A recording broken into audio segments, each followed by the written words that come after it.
Você nasceu em Osasco e ficou quanto tempo em Osasco? Olha, eu nasci em Osasco numa rua que chamava-se Glória dos Runfadores, porque ali passava o batalhão militar que ia para Quitaúna.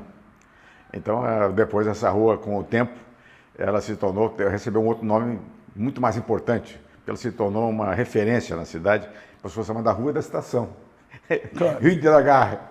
Então, na Rua da Estação, nasci na Rua da Estação, 77A, porque era uma casa geminada, eu morava de um lado e outra pessoa morava do outro lado da casa. Por quê? Porque a casa era da minha avó inteira e depois a família quebrou, não tinha mais dinheiro, então alugaram metade, dividiram a casa ao meio e alugaram a outra metade. Ainda bem que o quintal ficou só para mim e meu pai montou lá um campinho de futebol, que era assim, Corinthians versus visitante. Qualquer pessoa que fosse jogar em casa era visitante. Então nós tínhamos um campinho onde eu comecei a aprender a jogar futebol. E como eu era muito ruim de bola, meu pai me botou no gol, né? Ainda bem que eu tinha uma afinidade naquele tempo, porque eu era Boni e o goleiro do Corinthians era Bino. Eu fiquei feliz de ter sido goleiro. Não, estava bem, né? Estava bem. Aliás, curioso, né? Na tua época, o goleiro ou era o dono da bola, ou o último a ser escolhido. Exatamente, é. O futebol brasileiro mudou tanto nos últimos anos que o futebol brasileiro se notabilizava pelos grandes atacantes. Exatamente. Depois mudou um pouquinho pelos grandes jogadores de meio de campo. Já é uma geração que surge o Gerson, o Clodoaldo e tal. Ainda tem os atacantes, mas vai mudando. Depois os zagueiros. E hoje o Brasil é o país dos grandes goleiros. E você sabe que nós ganhamos a Copa do Mundo de 70 com um anão no gol. E o Pérez era o anão. Ele era um anão de jardim. Era pequenininho, você estava ganhando ele. Todo mundo, ninguém entendia porque aquele cara estava naquela seleção. E até hoje eu não tenho explicação, porque naquela época nós já tínhamos goleiros extraordinários. Não, e era o Félix, cujo apelido... Félix.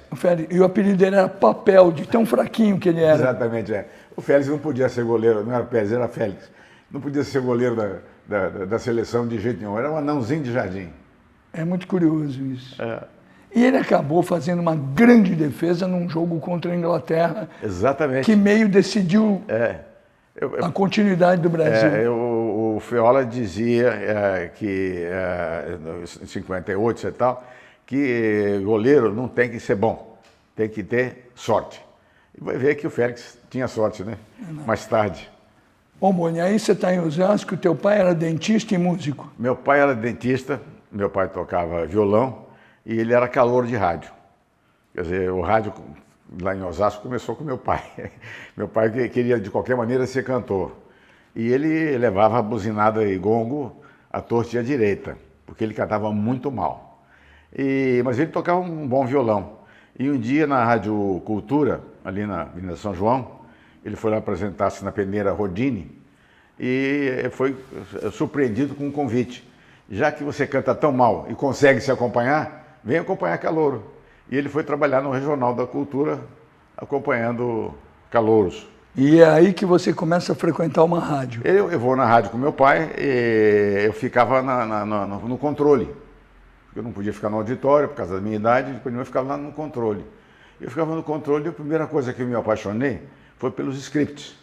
Eu via aqueles scripts, eu tinha nessa idade, 5, 6 anos de idade, até 7 anos, quando meu pai morreu, eu levava os scripts para casa. Eu comecei a aprender a ler em script. Eu tinha 2 fontes de leitura. O meu tio, que era o pai do Busoni, me obrigava a ler jornais sobre a Segunda Guerra Mundial e eu atualizava no mapa e ele queria saber se eu tinha lido direito, porque se eu tivesse atualizado errado é porque eu não tinha entendido. Então eu tinha que fazer isso aí. E eu lia script de rádio, então eu conhecia toda a mecânica do script, porque eu sabia o que era BG, eu tinha 7 anos de idade e sabia o que era background. Então, por que é isso aqui? Não, é quando baixa a música. Então, eu fui aprendendo, tinha uma coleção de scripts da Rádio Cultura na minha casa. O teu pai já gostava de vinho? Não, meu pai não gostava de vinho. Meu pai gostava mesmo de uma cachaçinha pura, que era típica dos boêmios da época, anterior à fase de uísque. Nós passamos por uma fase de cachaça, passando essa coisa assim. Então meu pai não gostava disso, mas meu avô, que era espanhol, ele, assim que terminou a guerra, em 1945, ele montou no Guarujá uma distribuidora de vinho. Ele montou uma importadora, trazendo já naquela época vinhos importantíssimos, mas ninguém comprou. Então ficou aquele... ninguém comprou uma garrafa. Ele vendia 2 ou 3 garrafas, começou a dar para os amigos, começou a beber a adega dele, me deixou algumas coisas de presente, mas ele teve que beber sem vontade, botou os Rothschilds, o Margaux, Lafite, não tinha outro jeito, ninguém comprava, ele tinha comprado. Ele virou o mercado. Ele virou o mercado dele, quer dizer, ele era o único cliente dele mesmo. Maravilha. Você decide, bom, teu pai morreu, você estava com 7 anos. Exatamente. Você decide ir para o Rio com 10, 11? Não, eu fui para o colégio interno, fui para o Liceu Coração de Jesus, que era um colégio ali na Alameda Glete. Minha mãe estudou lá. Estudou lá? Maravilha, era uma coisa extraordinária. Perto lá da igreja de São Cristóvão. Exatamente, Então, daí eu fui internado, existia um político, que você lembra dele da época, que era o Porfírio da Paz, e o Porfírio da Paz era amigo do meu pai de Serestas, então eu arranjei um colégio onde eu tinha que trabalhar. Eu era de graça e eu prestava serviço aos padres, o que era muito bom, porque naquele tempo se cobrava pelo banho quente. O colégio cobrava dos alunos energia. E eu saía cedo para arrumar, abrir as janelas do dormitório e tomava banho de graça. Então era uma grande vantagem, a primeira vantagem que eu tive. E depois, o que aconteceu? Como meu avô tinha trabalhado com vinho, eu falava um pouquinho com eles, com os padres, alguma coisa, e tal. Falava, o que você gosta? Eu contava a história do meu avô. Então eles me levaram para ser garçom do refeitório dos padres. E eu ia lá, olhava na adega e tal, e aí eu pedi para eles deixarem meu avô ir lá no colégio para poder ajeitar a adega, porque eu não tinha conhecimento suficiente para isso. Então meu avô foi lá e deu uma cara para aquela adega, fez uma seleção de vinhos, e eu aí passei a ser tratado como o rei do colégio, né?